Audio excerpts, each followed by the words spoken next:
إن الحمد لله نحمده ونستعينه ونستغفره ونعوذ بالله من شرور أنفسنا ومن سيئات أعمالنا من يهده الله فلا مضل له ومن يضلل فلا هادي له وأشهد أن لا إله إلا الله وحده لا شريك له وأشهد أن محمدا عبده ورسوله وبعد فإن خير الحديث كتاب الله وخير الهدي هدي محمد صلى الله عليه وسلم وشر الأمور محدثاتها وكل محدثة بدعة وكل بدعة ضلالة وكل ضلالة في النار.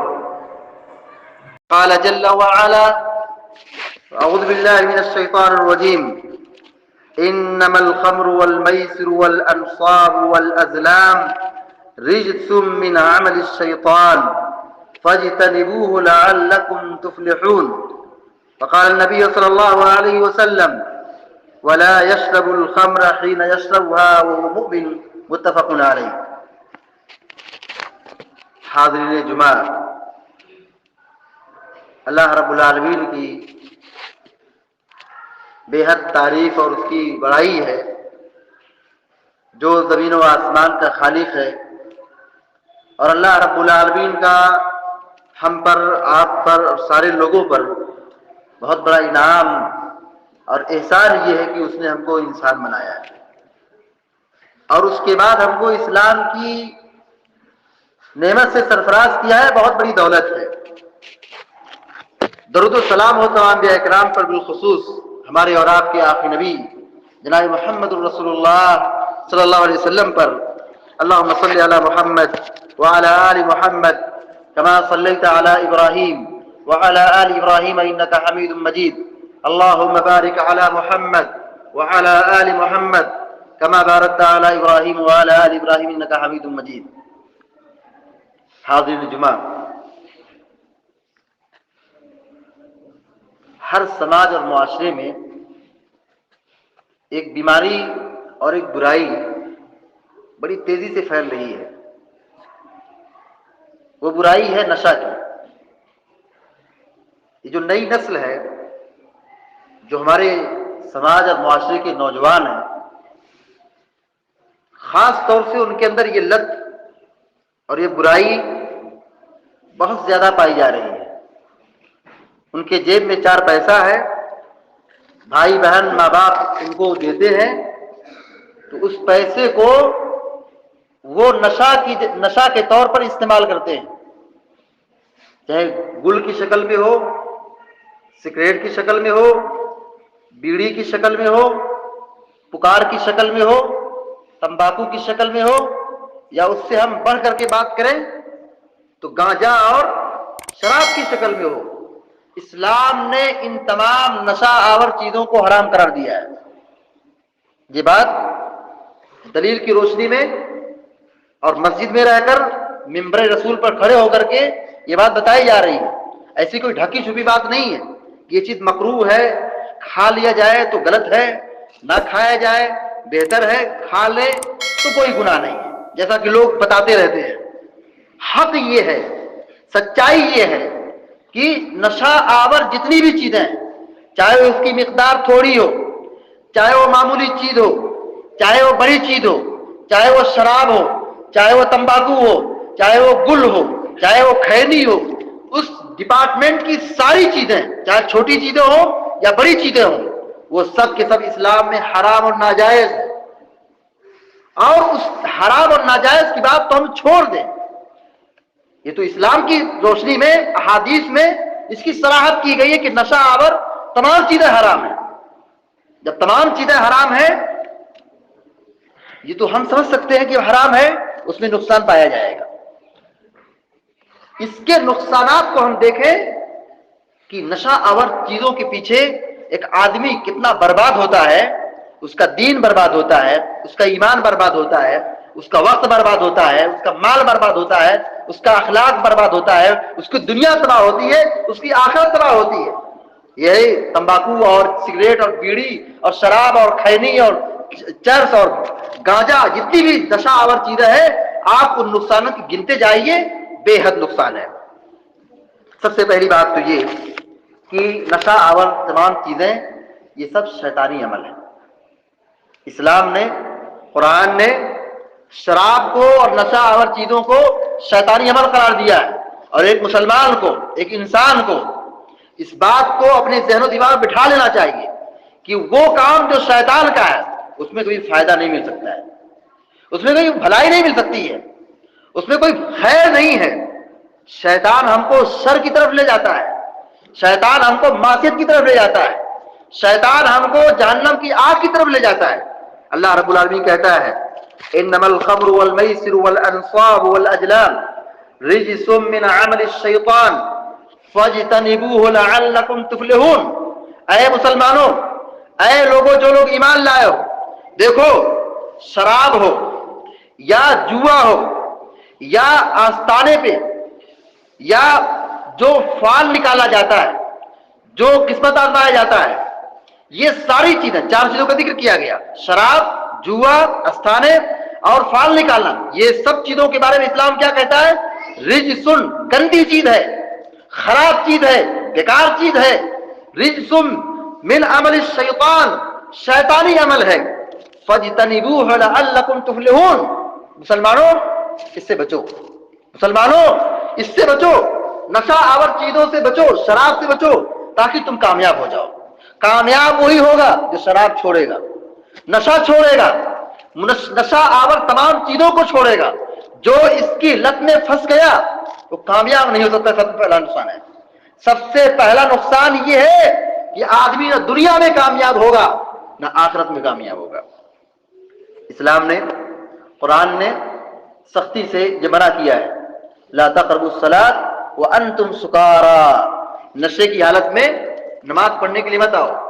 شروع زمانے میں، اسلام کے شروع میں یہ نرمی کی گئی تھی کہ شراب تو حرام ہے، ڈائٹ حرام نہیں کیا گیا، وقفے وقفے سے، اطمینان سے، آرام سے، چونکہ یہ چیز بہت اس سماج میں، عرب سماج میں بالکل رچ بس گئی تھی، اس کا نکالنا اتنا آسان نہیں تھا، اس کا چھوڑوانا اتنا آسان نہیں تھا۔ جیسے کہتے کہ ہمارا عمل ہے، یہ ہماری ہیبٹ ہے، ہماری عادت ہے، چھوٹ نہیں سکتی ہے، وہی بات تھی کہ اس کا چھوڑوانا اتنا آسان نہیں تھا۔ اللہ رب العالمین نے پہلی آیت نازل فرمائی یسألونک عن الخمر والمیسر، یہ شراب اور جوئے کے بارے میں پوچھتے ہیں، آپ کہہ دیجئے اس میں فائدے سے زیادہ نقصان ہے، اس میں فائدے سے زیادہ نقصان ہے، یہ تو گناہ کی چیز ہے، اس میں فائدے سے زیادہ نقصان کی چیز ہے۔ یہ آیت نازل ہوئی، پھر دوسری آیت یہ نازل ہوئی کہ ولا تقربوا الصلاۃ وانتم سکارا، نماز کی حالت میں، یعنی جب نماز پڑھنے کے لیے آؤ نشے کی حالت میں نہ آؤ، نماز کے موقع پر،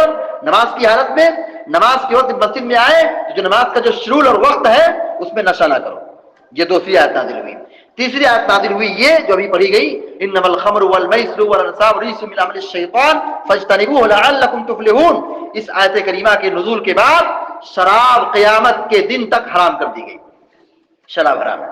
صحابہ کرام نے اپنے مٹکے پھوڑ دیے، اور جو شراب لوگوں نے جمع کر کے رکھا تھا برتنوں میں، مٹکوں میں، بالٹیوں میں، اس کو پھینک دیا، بہا دیا، اور اپنی ہانڈیوں کو پھوڑ دیا، یہاں تک کہ مدینہ کی نالیوں میں پانی نہیں بہ رہا تھا، شراب بہ رہی تھی، جس کو لوگ پیتے تھے، جس سے بڑی محبت تھی، جس کے لوگ فائدے گنواتے تھے۔ اس شراب کی حرمت کے بعد صحابہ اکرام نے اللہ رب العالمین کا تقوی اور اس کا خوف کو اختیار کرتے ہوئے شراب کو بہا دیا، مدینہ کی نالیوں میں پانی نہیں بہ رہا تھا، شراب بہ رہی تھی۔ اللہ رب العالمین نے ہم کو اس بات کا حکم دیا ہے کہ ہم اپنے جسم و جان کی حفاظت کریں، یہ اللہ کی دی ہوئی امانت ہے، ہم اس کو، اپنی جان کو اپنے سے نہیں مار سکتے ہیں، جس کو خودکشی کہا جائے گا۔ خودکشی حرام ہے، یہ حرام موت ہے، گناہ والی موت ہے۔ وَلَا تَقْتُلُوا أَنفُسَكُمْ، اپنے آپ کو نہ مارو۔ لیکن نشہ آور کے پیچھے آپ دیکھ لیجئے، جن چیزوں سے نشہ کیا جا رہا ہے، جو سماج اور معاشرے میں لوگ، بچے، نوجوان، بوڑھے نشہ کر رہے ہیں، ان چیزوں پر لکھا رہتا ہے کہ جسم کے لیے ہانیکارک ہے، اس سے کینسر ہوتا ہے، اس سے بیماری بڑھتی ہے، اس سے خرابی ہوتی ہے، یہ پھیپھڑا اور دل و دماغ اور گردہ فیل ہوتا ہے، سب اس پہ لکھا ہوتا ہے۔ ولا تلقوا بأيديكم إلى التهلكة، اپنے آپ کو ہلاکت میں نہ ڈالو۔ یہ ہاتھ، یہ آنکھ، یہ کان، یہ دل، دماغ اللہ رب العالمین نے دیا ہے، یہ اللہ کی نعمت ہے، اس کی حفاظت ہونی چاہیے اور اس کو ہم غلط نہ استعمال کریں۔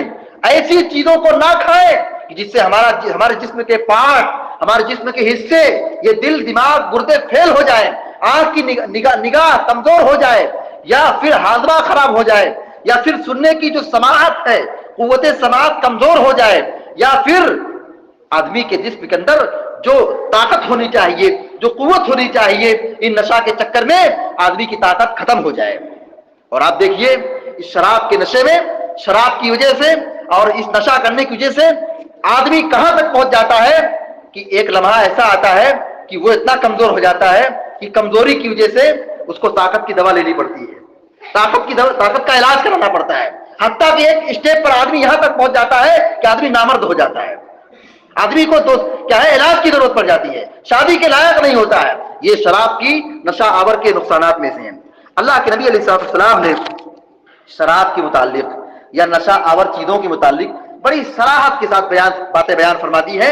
ہر آدمی اس سچائی کو، اس حقیقت کو سمجھ سکتا ہے کہ اسلام نے ہر نشہ آور چیز کو حرام قرار دیا ہے، چاہے نشہ آور شراب کی شکل میں ہو، بات پھر دہرا رہا ہوں، چاہے شراب کی شکل میں ہو یا اس سے چھوٹی چرس، کھینی، تمباکو، گل، گٹکا، یا اس گروپ کی تمام چیزیں جس سے انسان نشے میں آ جاتا ہے، یا جس کے اندر فطور پایا جاتا ہے، جس سے اس کا مزاج بدل جاتا ہے، یا اس کے سر میں درد پیدا ہو جاتا ہے، یا چکر آنے لگتا ہے، یا زمین پر گر پڑتا ہے، یہ ساری چیزیں اسلام میں حرام اور ناجائز ہے۔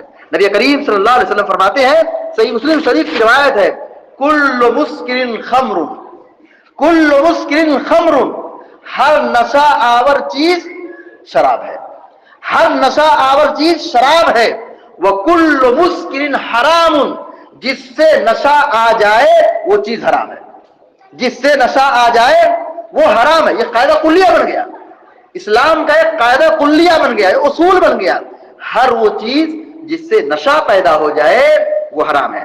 دوسری حدیث ہے، اللہ کے نبی علیہ السلام فرماتے ہیں، کل شراب اسکر فهو حرام، ہر وہ چیز جس سے نشہ آ جائے وہ حرام ہے۔ پیارے نبی علیہ السلام کی دوسری حدیث ہے، ما اسکر کثیرہ فقلیلہ حرام، جس کی زیادہ مقدار، جس چیز کی زیادہ مقدار نشے میں پیدا کر دے، نشہ پیدا کر دے، اس کی تھوڑی مقدار بھی حرام ہے، حرام ہے۔ مثال کے طور پر شراب، اب شراب کو دیکھیے، شراب کی ایک بوتل جب آدمی پیتا ہے تب اس کو نشہ آتا ہے، اس کا ایک گھونٹ، اس کا ایک قطرہ بھی حرام ہے۔ یہی حدیث میں فرمایا گیا کہ ما اسکر کثیرہ، جس کی زیادہ مقدار حرام ہے، جس کے پینے سے نشہ آ جاتا ہے، جس کے استعمال سے نشہ آ جاتا ہے، فقلیلہ حرام، اس کی تھوڑی مقدار بھی حرام ہے۔ اللہ کے نبی علیہ السلام نے ایک حدیث کے اندر فرمایا، ان اللہ حرم الخمر، کہ اللہ تبارک و تعالی نے شراب کو حرام قرار دیا ہے۔ اور ایک حدیث میں اللہ کے نبی علیہ السلام کہتے ہیں کہ ثلاثۃ لا يدخلون الجنہ، تین ایسے لوگ ہیں جو جنت میں داخل نہیں ہوں گے۔ رونگٹے کھڑے کر دینے والی حدیث ہے، تین لوگوں کے بارے میں اللہ کے نبی یہ کہتے ہیں کہ جنت میں داخل نہیں ہوں گے۔ کتنی بڑی محرومی کی بات ہے، کتنی بڑی بربادی کی بات ہے، کتنی بڑی بدقسمتی کی بات ہے کہ تین لوگوں کے بارے میں اللہ کے نبی علیہ السلام یہ کہہ رہے ہیں کہ جنت میں داخل نہیں ہوگا۔ نمبر ایک، العاق لوالدیہ، نمبر ایک العاق لوالدیہ، جو اپنے ماں باپ کا نافرمان ہو، ماں باپ کی نافرمانی کرنے والا انسان جنت سے محروم ہونے والا ہے۔ والمدمن علی الخمر، شراب پینے والا، نشہ کرنے والا جنت سے محروم ہوگا۔ والمنان بما اعطى، تیسرے نمبر فرمایا اللہ کے نبی علیہ السلام نے کہ جو لوگوں کو دے رہا ہے لیکن احسان جتلا رہا ہے، اللہ کی راہ میں خرچ کر رہا ہے، نیکی کر رہا ہے، مال لٹا رہا ہے، صدقات و خیرات کر رہا ہے، زکات دے رہا ہے، مسجد مدرسہ بنا رہا ہے، لیکن بات آتی ہے تو احسان جتلا رہا ہے، روب جما رہا ہے۔ یہ تین لوگوں کے بارے میں اللہ کے نبی علیہ السلام نے فرمایا ہے کہ جنت میں داخل نہیں ہوں گے۔ ایک حدیث میں اللہ کے نبی علیہ السلام نے شراب پر اور شراب پینے والے پر لعنت بھیجی ہے، لعن رسول اللہ الخمر والشاربها، اللہ کی لعنت ہے شراب پر، شراب ایک چیز ہے، اس شراب پر اللہ کی لعنت ہے، اور شراب پینے والے پر بھی اللہ رب العالمین کی لعنت ہے۔ اور اس شراب کے پینے کی وجہ سے آدمی کا ایمان ختم ہو جاتا ہے، آدمی کا ایمان نکل جاتا ہے، آدمی اپنے ایمان سے محروم ہو جاتا ہے۔ اللہ کے نبی علیہ الصلوۃ والسلام فرماتے ہیں کہ ولا یشرب الخمر حین یشرب وهو مؤمن، شراب پینے والا جب شراب پیتا ہے، شراب پینے کی حالت میں، شراب پیتے وقت وہ مومن نہیں رہتا ہے، اس کے دل سے ایمان ختم ہو جاتا ہے، اس کے دل سے ایمان نکل جاتا ہے، ایمان کی جو روح ہے، ایمان کی جو طاقت ہے، ایمان کی جو حلاوت ہے، اس وقت اس کنڈیشن میں آدمی محروم ہو جاتا ہے۔ اللہ کے نبی علیہ الصلوۃ والسلام نے ایک حدیث کے اندر فرمایا کہ جو آدمی شراب پیے، جس کی یہ عادت ہے وہ شراب پیتا ہے، اللہ رب العالمین 40 دن تک اس کی نماز قبول نہیں کرے گا۔ یا نبی علیہ الصلوۃ والسلام کہتے ہیں لا یشرب الخمر رجل من امتی، کہ جو میری امت کا شخص شراب پیے، فیقبل اللہ منها 40 یوما، 40 روز تک اس کی نماز مائنس میں چلی گئی، 40 روز تک اس کی نماز بیکار ہو گئی۔ وہ ایسا نہیں ہے کہ وہ نماز نہیں پڑھے گا، نماز اس کو پڑھنا ہے، اس پر بھی فرض ہے، لیکن یہ 40 روز تک جو 5 وقت کی نماز پڑھ رہا ہے، اس نماز کا اس کو کوئی فائدہ ملنے والا نہیں ہے۔ سوچ سکتے ہیں کہ نشہ آور چیزوں کے تعلق سے اسلام نے کتنی سخت وعید فرمائی ہے کہ جو آدمی شراب پیے اور اس شراب کے پینے کی وجہ سے 40 روز تک اللہ رب العالمین اس کی نماز کو قبول نہیں کرتا ہے۔ اور پیارے نبی علیہ الصلوۃ والسلام اس دنیا میں آئے کیوں تھے؟ پیارے نبی علیہ الصلوۃ والسلام اس دنیا میں آئے کیوں آئے؟ کس لیے آئے تھے؟ ان کا مقصد کیا تھا؟ ان کی تعلیمات کیا تھی؟ اللہ رب العالمین قرآن کریم میں فرماتا ہے یحل لهم الطیبات، پیارے نبی آئے تھے دنیا کے اندر تاکہ وہ اچھی چیزوں کو، پاکیزہ چیزوں کو حلال کریں، وَيُحَرِّمُ عَلَيْهِمُ الْخَبَائِث، جو خبیث چیزیں ہیں، جو ناپاک چیزیں ہیں، جو گندی چیزیں ہیں، جو خراب چیزیں ہیں، جو جسم و جان کو نقصان پہنچانے والی چیزیں ہیں، پیارے نبی ان کو حرام کر دیں۔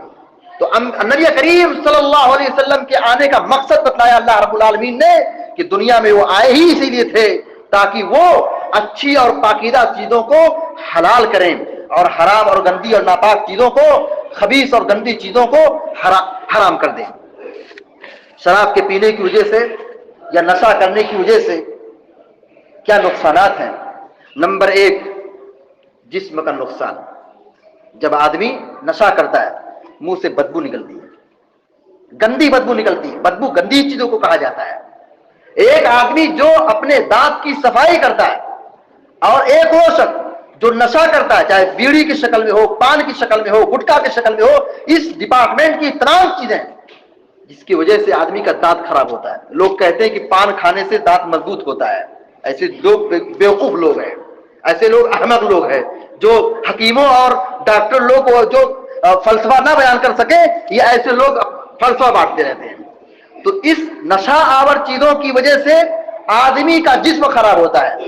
نشہ کرنے کی آپ دیکھیے آدمی کا گردہ، کڈنی، پھیپھڑا، دل، دماغ، اس پیٹ کی جتنی چیزیں ہیں، ہاضمہ، آنکھ کی دیکھنے کی صلاحیت کمزور ہوتی ہے، جسمانی قوت کمزور ہوتی ہے نشہ کی وجہ سے۔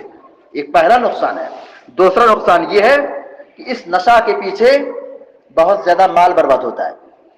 ایک آدمی کی عمر اگر 60 سال ہے اور وہ 10 سال سے کھانا شروع کیا ہے، ہر روز اگر وہ 10-15 روپے کا کھا رہا ہے، استعمال کر رہا ہے، نشہ کر رہا ہے، سوچ لیجئے کہ 50 سال کی جو مدت ہے، 50 سال کی مدت کو آپ جوڑ لیجئے اور یہ ہر روز کا جو خرچ بڑھ رہا ہے اس کو آپ جوڑ لیجئے، اتنی رقم ہو جائے گی۔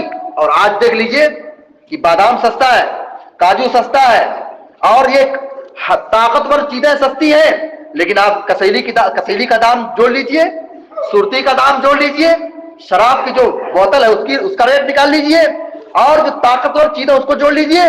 نشہ آور چیزیں بہت زیادہ مہنگی ہیں اور پھر یہ جو طاقتور چیزیں جس کو لوگ کہتے ہیں بہت مہنگی ہو رہی ہیں چیزیں، وہ سستی ہیں۔ بادام کا ریٹ سستا ہے اور نشہ آور چیزیں مہنگی ہیں۔ اور اس لاک ڈاؤن کی مدت میں آپ دیکھیے کہ جب حکومت نے شراب کی اجازت دی تو لوگ کس قدر شراب پر پل پڑے تھے اور ٹوٹ پڑے تھے، حتیٰ کہ جن کے پاس مال نہیں تھا وہ زیور بیچ کر کے وہ جا کر کے شراب پی رہے تھے۔ کتنی بڑی محرومی کی بات ہے کہ آدمی کے پاس مال تو نہیں ہے، دولت تو نہیں ہے، لیکن وہ بیوی کا زیور بیچ کر کے یا کسی زمین کو بیچ کر کے یا چوری کر کے یا بھیک مانگ کر کے وہ نشہ کر رہا ہے، کتنی بڑی محرومی کی بات ہے۔ تو ایک دوسرا نقصان ہے مال کا نقصان ہے، اور آپ کو معلوم ہونا چاہیے یہ مال اللہ تعالیٰ نے ہم کو دیا ہے، اللہ تبارک و تعالیٰ ہم کو مال دیا ہے، اور ہم میں کا ہر شخص جس کے ہاتھ میں مال ہے، یہ مال اللہ نے دیا ہے، لیکن ہمارا مال یہ ہم اپنی مرضی سے جہاں چاہے خرچ کریں، ایسا ہمارا نہیں مزاج نہیں ہونا چاہیے۔ مال اللہ نے دیا ہے ضرور، لیکن ہم اس کو اپنی مرضی کو تبھی نہیں خرچ کر سکتے ہیں، ہم وہیں پر خرچ کریں گے جہاں پہ خرچ کرنا جائز ہے۔ اگر ہم غلط جگہوں پہ خرچ کریں گے، اسراف کریں گے، حد سے تجاوز کریں گے، ناجائز جگہوں پر خرچ کریں گے، تو حدیث ہمیں ہمیشہ یاد رکھنی چاہیے۔ پیارے نبی علیہ السلام نے فرمایا، کہا 5 ایسے سوال ہیں جن کے جواب جب تک حاضر نہیں ہوں گے، کل قیامت کے دن کوئی بھی انسان اللہ رب العالمین کے دربار سے پیچھے نہیں ہٹ سکتا ہے۔ لا تزول قدم ابن آدم حتی یسأل عن 5، کوئی بھی انسان اللہ رب العالمین کے دربار سے عدالت سے اس کے پاؤں ہل نہیں سکتے، واپس آ نہیں سکتے، جب تک کہ اس کے بارے میں 5 چیزوں کے بارے میں پوچھا نہ جائے۔ اس میں سے 2 سوال یہ ہے، 5 سوال ہے، 2 سوال یہ ہے کہ مال کہاں سے کمایا تھا، مال کہاں سے کمایا تھا، اور مال کہاں پہ خرچ کیا تھا۔ لوگ سمجھتے ہیں کہ ہم نے کما لیا، مرضی ہماری جہاں پہ چاہے خرچ کریں، نہیں، مال اللہ نے دیا ہے، خرچ کرنے میں ہم آزاد نہیں ہیں، اس میں ہماری مرضی نہیں چلے گی کہ ہم جیسے چاہیں خرچ کریں، ہمارا مال ہے، ہماری مرضی ہے، جیسے کہ لوگوں کی سوچ ہے۔ نہیں، مال اللہ نے دیا ہے، اس مال کو ہم اسی جگہ پہ خرچ کر سکتے ہیں جہاں ہمارے لیے خرچ کرنا جائز ہے۔ اگر ہم نے نشہ کے پیچھے خرچ کیا، حرام جگہوں پر خرچ کیا، ناجائز جگہوں پر خرچ کیا، شرک پر خرچ کیا، بدعت پر خرچ کیا، حرام چیزوں پر خرچ کیا، ناجائز چیزوں پر خرچ کیا، شیطانی کاموں پر خرچ کیا، تو کل قیامت میں اللہ رب العالمین ہم سے اور آپ سے اس مال کے بارے میں پوچھے گا، تم نے مال کہاں سے کمایا تھا، اس کو خرچ کہاں پہ کیا تھا۔ تو اس نشہ کے پیچھے ہمارا مال بہت زیادہ خرچ ہوتا ہے۔ تیسرا نقصان یہ ہے کہ دینی نقصان، اس نشہ کے پیچھے دین کا کیا نقصان ہے، ہمارے دین کا کیا نقصان ہے۔ ایمان کمزور ہوتا ہے، اللہ رب العالمین لعنت بھیجتا ہے، اور ہماری 40 دن تک کی نماز برباد ہو جاتی ہے، 40 روز تک ہماری نماز قبول نہیں ہوتی ہے، یہ دینی نقصان ہے۔ چوتھا نقصان وقت کا نقصان ہے، جب آدمی نشہ کرتا ہے تو ایک وقت کے لیے بالکل فارغ ہو جاتا ہے۔ اسی طریقے سے اخروی نقصان، اس نشہ کے پیچھے ہماری آخرت برباد ہوتی ہے، عذاب ہوتا ہے، اور پھر آدمی جنت کی نعمت سے محروم ہوتا ہے۔ چھٹا نقصان یہ ہے کہ معاملے کا بگاڑ، دیکھیے جب آدمی نشہ کرتا ہے، نشے کی وجہ سے آدمی اپنی بیوی کو طلاق دے دیتا ہے، بیوی کو بیوی نہیں سمجھتا ہے، ماں کو ماں نہیں سمجھتا ہے، اپنی اولاد کو اولاد نہیں سمجھتا ہے، اپنے ماں باپ کو ماں باپ نہیں سمجھتا ہے۔ نشہ کی وجہ سے ہمارا اخلاق بگڑتا ہے، ہمارے گھر کا ماحول بگڑتا ہے، اور پھر اس عورت سے پوچھ لیجئے جس کا شوہر شراب پیتا ہو، بتائیے میاں بیوی کے تعلقات کیسے رہتے ہیں، ہم سمجھ سکتے ہیں۔ بہرحال باتیں بہت ہے، وقت کافی زیادہ ہو رہا ہے، ہم اور آپ سے یہی درخواست کرتے ہیں اور یہی تعلیم دیتے ہیں کہ اسلام نے تمام نشہ آور چیزوں کو حرام قرار دیا ہے، چاہے وہ شکل بیڑی کی شکل میں ہو، چاہے وہ نشہ شراب کی شکل میں ہو، چاہے وہ تمباکو کی شکل میں ہو، چاہے گل اور پکار کی شکل میں ہو، ساری چیزیں حرام اور ناجائز ہیں، ان سے ہم آپ کو بچنے کی ضرورت ہے۔ آخری بات بیان کر کے اپنی بات ختم کرنا چاہتا ہوں نصیحت کے طور پر، وہ یہ کہ اللہ کے نبی علیہ السلام نے یہ فرمایا ہے کہ جو آدمی کچی پیاز کچا لہسن کھا لے وہ ہماری مسجد کے قریب نہ آئے، نماز پڑھنے کے لیے ہماری مسجد کے قریب نہ آئے۔ مسلم شریف کی روایت ہے کہ جس آدمی نے کچی پیاز کچا لہسن کھا لیا ہے وہ ہماری مسجد میں نماز پڑھنے کے لیے نہ آئے۔ کیوں؟ کیونکہ اس کی جو منہ کی بدبو نکلتی ہے فرشتوں کو تکلیف پہنچتی ہے۔ بتائیے مسجد کی سیڑھی پر، مسجد کے دروازے پر کوئی سگریٹ پی کر کے، کوئی کھیری کھا کر کے، تمباکو کھا کر کے مسجد میں آئے، سوچ سکتے ہیں کہ کتنی بدبو نکلتی ہے منہ سے۔ جس آدمی کے قریب آدمی کھڑا ہو جائے اور وہ نشہ نہیں کرتا ہے، بیڑی تمباکو نہیں کھاتا ہے، اگر اس کے بازو میں کھڑا ہو جائے واللہ کیا کیفیت ہوتی ہے بیان کرنے کے لائق نہیں ہے۔ جس بالکل آدمی بیتاب ہو جاتا ہے کہ کون سی کیفیت آ گئی اور یہ ایسی بدبو نکلتی ہے، اور ہم کیا بتائیں اس مسلح پر بھی کھڑے ہونے والے، نماز پڑھنے والے، نماز پڑھانے والے، ممبر رسول پر کھڑے ہو کر کے تقریریں کرنے والے، جمعہ پڑھانے والے، نصیحت کرنے والے اس مرض میں ملوث ہیں۔ اللہ تعالیٰ حفاظت فرمائے۔ اس کے پیچھے ہمارا کتنا نقصان ہوتا ہے، کتنی بربادی ہوتی ہے۔ ہر ماں باپ کی ذمہ داری بنتی ہے کہ اپنے بچوں کی حفاظت کریں، اپنے بچوں کی صحیح تربیت کریں، ان کو اتنا ہی پیسہ دیں جتنا کہ ان کے لیے اخراجات کے لیے کافی ہو۔ اتنا زیادہ پیسہ نہ دیں کہ ہماری اولاد کیا ہے، جا کے شراب خریدے یا جا کر کے تمباکو خریدے یا نشہ کی چیزیں استعمال کرے۔ اگر ہماری اولاد بگڑتی ہے تو جہاں بچہ برباد ہوگا وہی ماں باپ سے پوچھا جائے گا کل قیامت کے دن، یہ آپ کی اولاد تھی یا آپ کا بیٹا تھا، اور آپ کی اولاد آپ کے سامنے بگڑ رہی تھی، آپ پیسہ دے رہے تھے، آپ ان کو پیسہ دے رہے تھے، خرچ کر رہے تھے۔